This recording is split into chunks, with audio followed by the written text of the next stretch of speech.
in the past we've had conversations, and you have in recent weeks spoken about the TT Police Service employing technology. And you and I have spoken in previous interviews body about cameras. body cameras and that level of accountability, especially in those high-risk, high-stakes situations. Why then has that not been employed? Because it's been a conversation in the domain for the last 2 years or 3 years. Okay, I'll tell you why. Because remember, when I got into office, a budget was already completed. So I had to work with what was provided to me.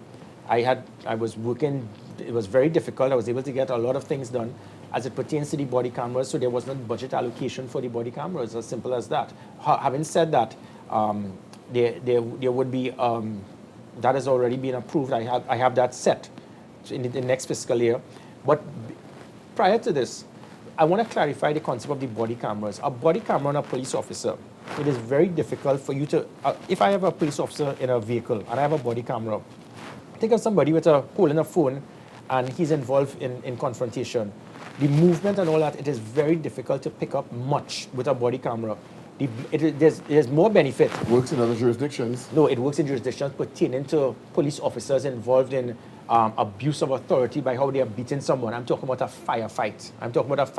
But isn't it better than nothing? No, and I'm coming to it. I'm not discrediting it, but you say it works in other jurisdictions. We're speaking more, you've seen it more in situations where police officers will be involved in a confrontation, but the actual firefight where a police officer would be, who would have shot first, those things become very difficult to pinpoint through a body camera because you have a lot of movement and stuff in armed conflict situation. And remember, those things take place within just a few minutes. Now, as it pertains now to... So are you saying it's not an option moving forward? It is. It's going to be done. But I'll tell you the problem. The body cameras that we had, it was not conducive to a situation where you had to turn it on, one. So the police officers, at times, they will not turn it on. And because remember, it is battery operated, so you can't keep it on constantly. But isn't that just a matter of procedure? You're going into a high-risk, high-stake situation. Part of the procedure to protect yourself and your reputation and your accountability is to turn it on. But my point is that you don't know when you get ambushed, you don't know when it is a high-stake situation. What happens though, so the type of body cameras, and again, that one, it had problems with night vision and all of that.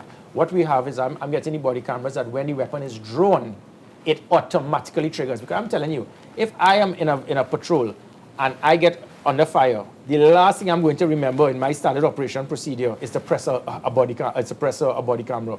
You get the body camera that when the weapon is drawn, whether it is a firearm or a taser, it automatically triggers. And also making sure that you have proper recording. But also the dashboard cameras in the vehicle, that plays a much greater part because that now is we have 50 of those. So on the first response vehicles, that has a virtual almost a 180 view.